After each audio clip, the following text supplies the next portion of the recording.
Hi YouTube.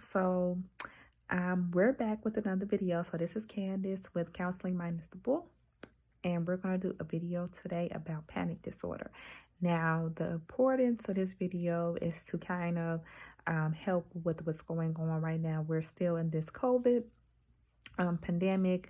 We're going through financial crises. We're still going through some injustices. So it's just a lot that can be seen right now, and I just feel like this disorder can be used, just for awareness, and then also it can be applied right now with so much going on. So yeah, let's jump right into it. So panic disorder is attacks of panic that are unexpected.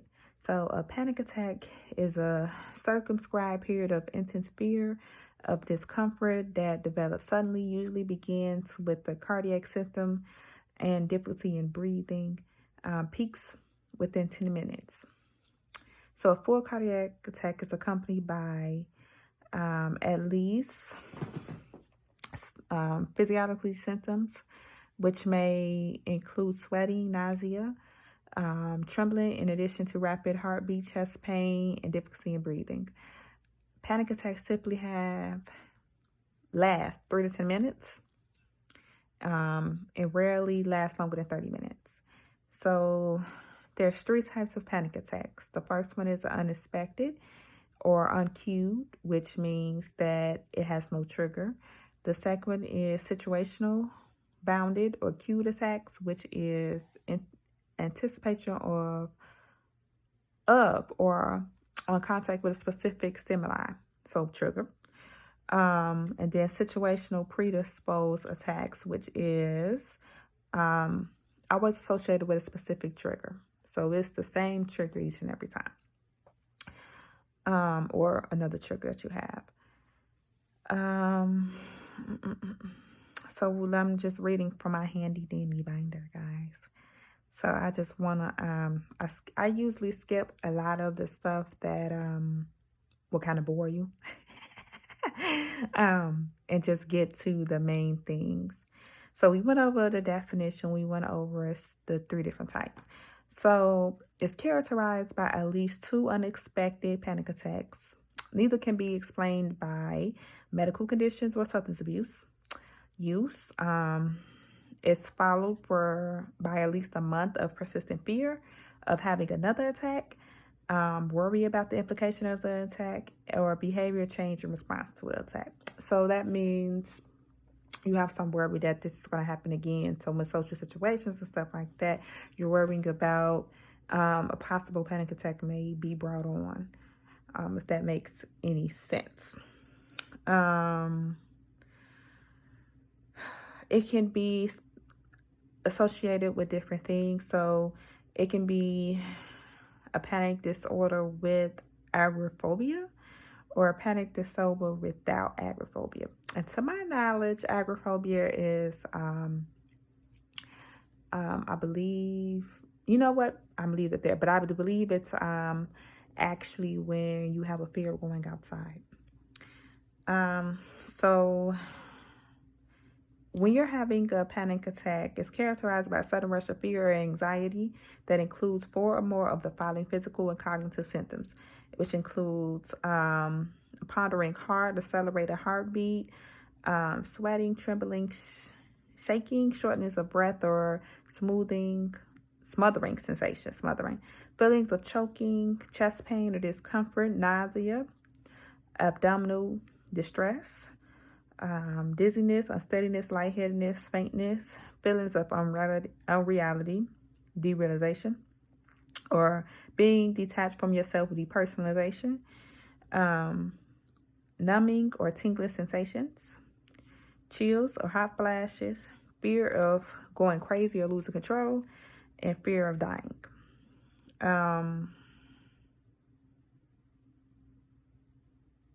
Yes. Just reading my notes really there. I always write notes and stuff, so I just have to read that really quick. So some form of treatment. So when you have a client who have panic disorder, some things you want to work with as a therapist is you want to build a relationship with that client that you have. So typically the client is feeling angry for being referred to the counselor. And this is not just for this disorder. So, which, you know, they may believe that maybe a physical or medical problem. Individuals with panic disorder typically have a history of unsuccessful personal and professional efforts. Sorry, these braces get in the way. I had to pause. Professional efforts to eliminate it, and to make feel demoralized as well as ashamed at having been successful. So CBT, cognitive therapy, enhanced by behavior interventions and sometimes combined with medication are forms of treatment.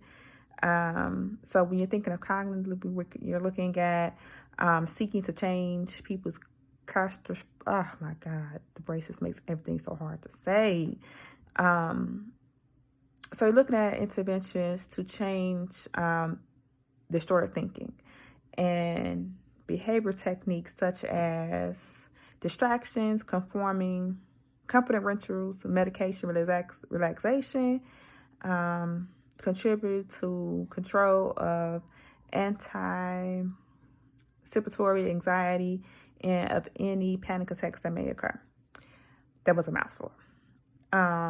So it says that a challenging aspect of treating panic attacks is their unpredictable and intermittent nature. So the first type we discussed that it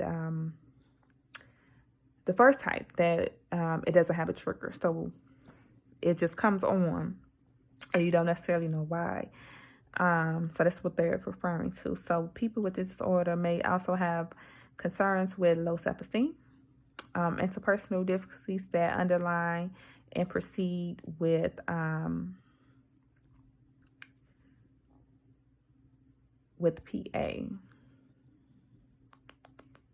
Oh, panic attacks. I'm like, what's PA? Because I wouldn't want you to be like, what's PA? I have to figure it out. Panic attacks.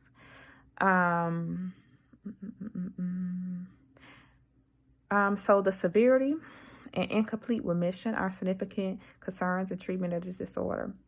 The outcome prognosis of treatment via short-term CBT is excellent, especially if treatment is sought out early in this course of the disorder. So, okay, that was briefly. Some other things you can do for treatment is family and group therapy. So, you know, of course, educating your family and friends about what you're going through, and, you know, just helping them to understand what you're going through when you are having a panic attack. Another one is insight-oriented treatment strategies. We talked about CBT and them, okay, and it said also medication. So let's check out this medication list. So medication it says it's sometimes a part of the treatment plan. It can interfere with the impact of psychotherapy by artificially promoting relaxation and limiting people's ability to self-soothe and credit themselves for overcoming disorder. So that sounds like that's something you might want to consider and think about. So some of the different meds is broken down, like the different kinds. So SSRIs, which are inhibitors. So basically, just like it said up here, limits the ability to self-soothe and credit themselves.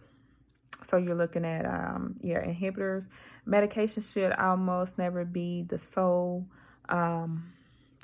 primarily thing of treatment. I think we kind of touched on everything, and this has only been 9 minutes, guys. So I will say, from my experience, I did have a client when I was an intern who had panic attacks, and for him, he also had other symptoms of MDD, which, you know, we did a video about major depressive disorder. So for him, his triggers was he identified that it was due to triggers, and that his triggers would be stress. For him, he was going through a divorce. He had some tension with his daughter, you know, surrounded by the divorce and what was going on. So, pretty much he identified it with being stress. He would like to say that he wrote out, which he just, meaning he just let the panic attack occur when it happened. Some things you really want to do is identify your trigger, like he was able to do, if possible. If not, understandable. There's not always a trigger.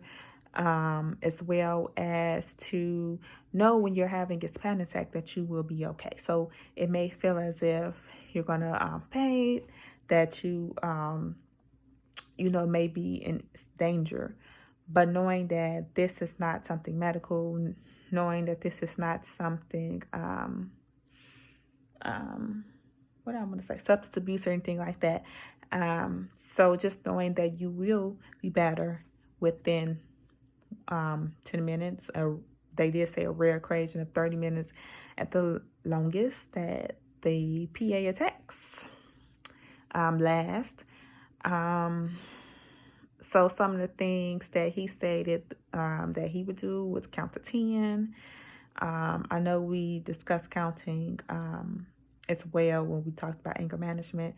So counting to 10, deep breathing, relaxation are just some things too that may be beneficial when it comes to panic attacks. And then, like I said, CBT is effective for so many things, as you can see, and you're kind of just focusing on how you're feeling about things and how your feelings affects your behavior. So, yeah, these are all good tips for panic attacks. These are all good panic attacks. These are all good tips for what's going on right now. You have so much going on. You have so much anxiety. So, I just really wanted to do a video about this, as it may be common right now, what's going on. And I also wanted to get another video out for you guys. So that's all. I'm going to wrap it up here. Thanks for watching. See you next time. This is Candace with Counseling Minus the Bull. Thanks for being on this journey with love, growth, and healing. And please like, share, and subscribe. If you'd like me to go in detail, give you some more tips or anything, feel free to comment below. When you're commenting, please make sure you're respectful. Please make sure that you are keeping everything confidential, so you're not being too specific, you're not being degrading or anything, guys. All right, thanks, and I'll see you next time. Bye.